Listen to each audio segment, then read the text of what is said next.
Hello friends, இன்றைக்கி நம்ம cook with குட்டியில் Christmas ஸ்பெஷலில் cake நம்ம பார்த்துட்ருக்கோம் இல்லைங்களா. அதில் இன்றைக்கி நம்ம செகண்டு ஒரு வெரைட்டியான கேக் எப்படி செய்கிறதுன்னு பார்க்கலாங்க. இது நம்ம வெறும் பிஸ்கட் வச்சு செய்ய போகிறோங்க.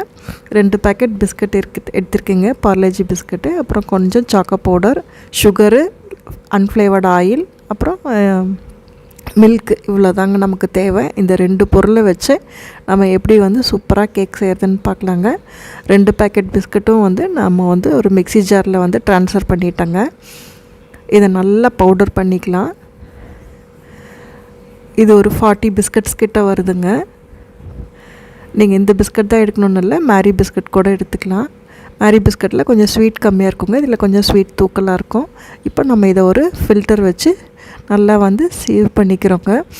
ஜலிச்சு போடுறப்ப நம்ம மிக்சியில் பொடியாகாத பிஸ்கட் துண்டு இருந்தால் கூட அந்த இல்லைங்களா ஜல்லடையில் நின்றுடும். அதுக்காக தான் நம்ம எப்போவுமே ஜலிச்சு சேர்த்துக்கிறோம். இது கூட நான் 2 ஸ்பூன் அளவுக்கு கொக்கோ பவுடர் சேர்த்துக்கிட்டேங்க. இப்போ 1/2 டீஸ்பூன் பேக்கிங் பவுடரும் 1/4 டீஸ்பூன் பேக்கிங் சோடாவும் போட்டுக்கிறோங்க.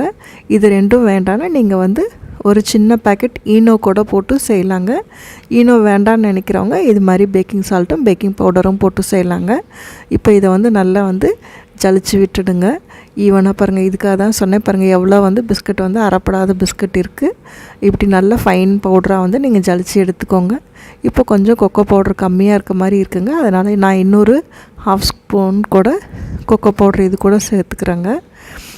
இப்போ நம்ம 1/2 கப் மெஷர் பண்ணி வச்சுருக்கோம் இல்லைங்களா சுகர், அது சேர்த்துக்கிறோங்களா. உங்களுக்கு ஒயிட் சுகர் வேண்டான்னு நினைக்கிறாங்க, ப்ரௌன் கலர் சுகர் கூட சேர்த்து செய்யலாங்க. இன்னும் நமக்கு டார்க் கலராக இப்போ கிடைக்கும்.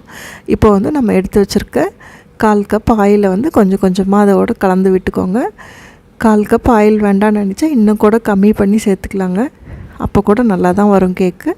இப்போ மீதி நம்ம இதை பால் விட்டு நல்லா இந்த பேட்டரை எப்போவும் சொல்கிற மாதிரி தான் ஒரு இட்லி பேட்டர் இருக்குது இல்லைங்களா, இட்லி மாவு கரைச்சல் அந்த பேட்டர் கன்சிஸ்டன்சிக்கு நம்ம இதை கரைச்சி எடுத்துக்க போகிறோங்க. கொஞ்சம் கொஞ்சமாக சேர்த்துக்கோங்க பால். ஒரே டைமில் நிறைய பால் சேர்த்துட்டாருங்க. எனக்கு மேக்ஸிமம் இதுக்கு ஒரு 1/2 கப் அளவுக்கு பால் தேவைப்பட்டதுங்க.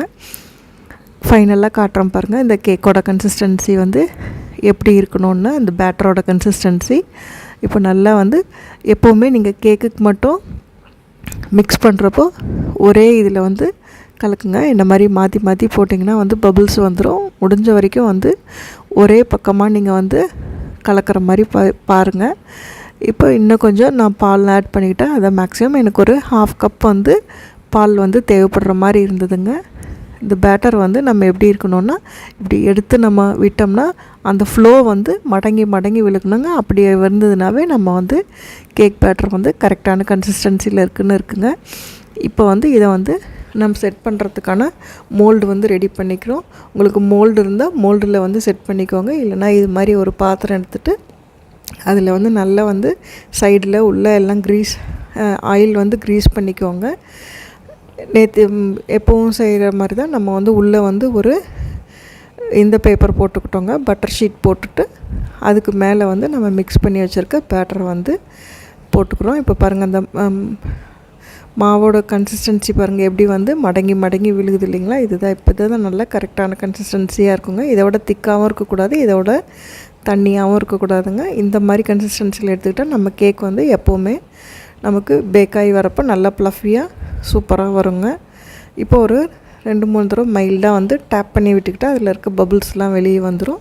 இப்போ மேலே நீங்கள் டாப்பிங்ஸ் என்ன வேணால் வச்சுக்கலாங்க. இந்த மாதிரி நம்ம கேஷ்யூஸை மேலே அடிக்கலாம். பாதாம் வேணுனாலும் நீங்கள் பாதாம் வச்சுக்கலாங்க. இப்போ கொஞ்சம் டூட்டி ஃப்ரூட்டி எடுத்திருக்கேன். இந்த டூட்டி ஃப்ரூட்டி மேலே அப்படியே ஸ்ப்ரெட் பண்ண மாதிரி போட்டுக்கோங்க. நீங்கள் உள்ள பேட்டரில் கூட கொஞ்சம் கலந்து போட்டாலும் நல்லா இருக்குங்க. நான் மேலே மட்டும்தான் போட்டிருக்கேன். உங்களுக்கு வேணுன்னா மாவு மிக்ஸ் பண்ணுறப்போ கூட கொஞ்சம் உள்ள டூட்டி ஃப்ரூட்டி போட்டு மிக்ஸ் பண்ணிக்கலாங்க, அப்போவும் நல்லாயிருக்கும்.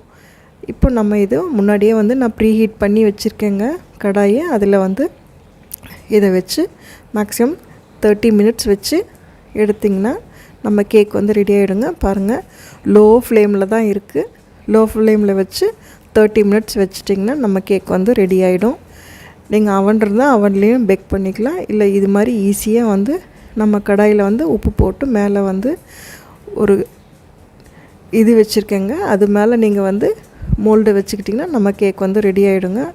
பாருங்கள், அவ்வளோதான். நம்ம கேக் வந்து கீழே எங்கேயுமே வந்து கருப்பே ஆகலை, கரிஞ்சும் போகலை, அவ்வளோ சூப்பராக வந்து பேக் ஆகி வந்திருக்குங்க. டேஸ்ட்டும் அவ்வளோ அபாரமாக இருக்கும். இது மாதிரி நீங்கள் வந்து கட்டாயம் வந்து இந்த கிறிஸ்மஸ் சீசனுக்கு செஞ்சு உங்கள் வீட்டில் வந்து அசத்துங்க. அவ்வளோ சூப்பராக இருக்குங்க. ப்ரௌனி மாதிரி இருக்குது பாருங்கள் பார்க்குறதுக்கு. ஆனால் டேஸ்ட்டு வந்து ரொம்ப வித்தியாசமான சுவையில் சூப்பராக இருக்குங்க. பாருங்கள், கட் பண்ணி காட்டுறேன் நான், உள்ளே வந்து எப்படி இருக்குதுன்னு சொல்லிவிட்டு. அவ்வளோ சாஃப்டாக ஜூஸியாக இருக்குங்க. சூப்பராக வந்திருக்குங்க நம்ம கேக்கு.